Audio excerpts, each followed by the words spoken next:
ഭക്തിസാന്ദ്രമായ രാമായണ മാസം കോഴിക്കോട് നഗരഹൃദയത്തിലുള്ള തളി ശ്രീരാമസ്വാമി ക്ഷേത്രത്തിൻ്റെ വിശേഷങ്ങളാണ് ഇനി. നഗരനടുവിൽ എന്നാൽ ഗ്രാമീണ പശ്ചാത്തലത്തിൽ ശാന്തമായി നിൽക്കുന്ന ശ്രീരാമ സന്നിധി. ശ്രീരാമ അനുഗ്രഹം തേടി കർക്കിടക മാസത്തിൽ ഒട്ടേറെ ഭക്തരാണ് ഈ പുണ്യസങ്കേതത്തിലേക്ക് എത്തുന്നത്. രാമമന്ത്രങ്ങൾ നിറയുന്ന രാമായണ മാസം, രാമായണ ശീലുകൾ നിറയുന്ന കർക്കിടക മാസത്തിൽ ഒരു ശ്രീരാമ സന്നിധിയിലേക്കാണ് നമ്മളുടെ യാത്ര. കോഴിക്കോട് നഗരമധ്യത്തിൽ സ്ഥിതി ചെയ്യുന്ന ഒരു ശ്രീരാമസ്വാമി ക്ഷേത്രം.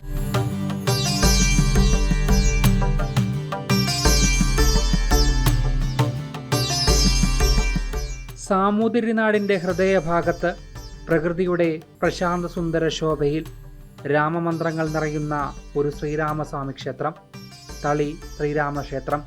പതിറ്റാണ്ടുകൾ പഴക്കമുള്ള പുണ്യസങ്കേതം.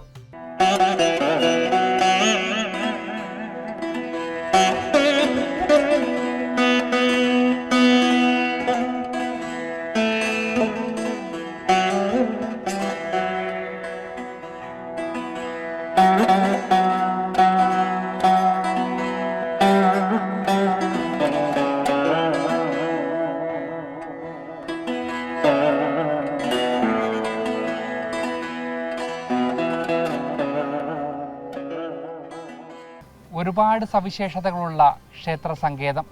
ഇവിടുത്തെ പരിപാവനമായ പ്രതിഷ്ഠകൾക്കും ഏറെ പ്രത്യേകതകളുണ്ട്.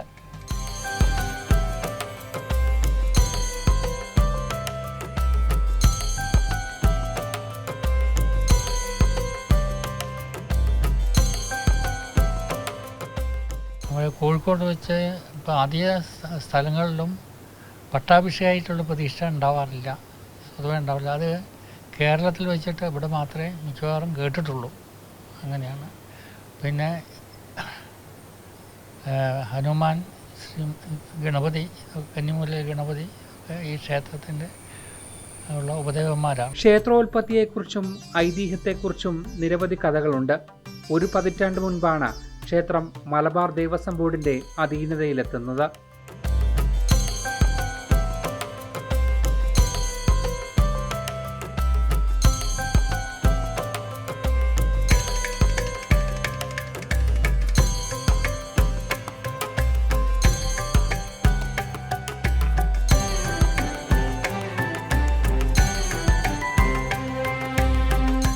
ഇത് തളി ദേവസ്വത്തിലേക്ക് കിട്ടിയിട്ട് ഏകദേശം 10-15 വർഷം കഴിഞ്ഞിട്ടുള്ളൂ.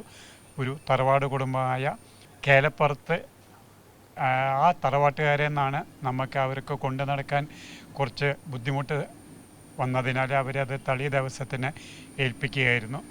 അത് ഈ ക്ഷേത്രമൊക്കെ നിർമ്മിച്ചത് ഒരു കമാരമേനോൻ എന്ന് പറഞ്ഞ ഒരു വ്യക്തിയാണ്. അദ്ദേഹം ആ തറവാട്ടിലെ കാരണവരായിരുന്നു. അപൂർവങ്ങളിൽ അപൂർവമായ പ്രതിഷ്ഠാ സങ്കല്പമാണ് ക്ഷേത്രത്തിലുള്ളത്. കേരളത്തിൽ ഇതുപോലുള്ള ചുരുക്കം ക്ഷേത്രങ്ങൾ മാത്രമാണ് ഉള്ളത്.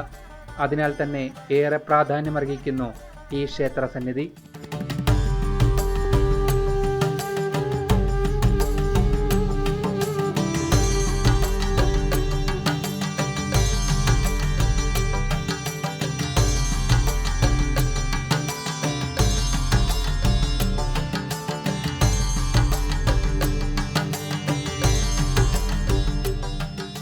ശ്രീരാമസ്വാമിയും സീതാദേവിയും കൂടിയിട്ടുള്ള ആ പ്രതിഷ്ഠയാണ് ഇവിടെ ഉള്ളത്.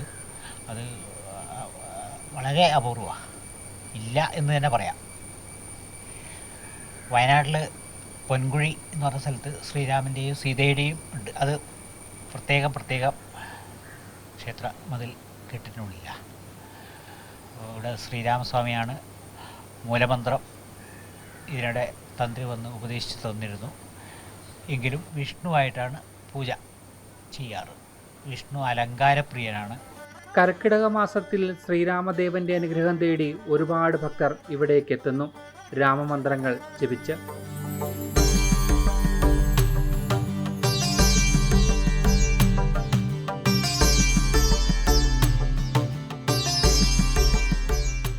തുളസിമാലയാണ് ഏറ്റവും പ്രധാനം.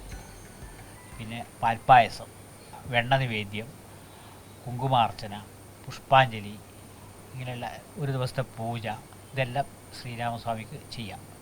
ചെയ്യുമ്പോഴും സീതാദേവിക്കും അതിലൊരു പങ്ക് നിവേദ്യം മാത്രം. ശ്രീരാമനാണ് പൂജ. ആഞ്ജനേയ സ്വാമിയും വിഘ്നങ്ങളകറ്റി ഗണപതി ഭഗവാനും ഇവിടെ ഉപദേവന്മാരായി കുടികൊള്ളുന്നു. പ്രസിദ്ധമായ തളി മഹാദേവ ക്ഷേത്രത്തിന് തൊട്ടടുത്താണ് അധികമാരും അറിയാത്ത ഈ ശ്രീരാമസ്വാമി ക്ഷേത്രം.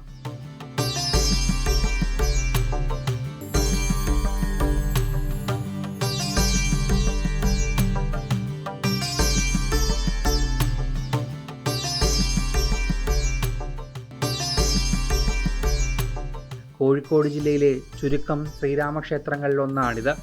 മുന്നിലെത്തുന്ന ഭക്തന് സർവ്വ ഐശ്വര്യം ചൊരിയുന്ന ശ്രീരാമസ്വാമി. ഭക്തിയും വിശ്വാസവുമെല്ലാം സംഗമിക്കുന്നയിടം.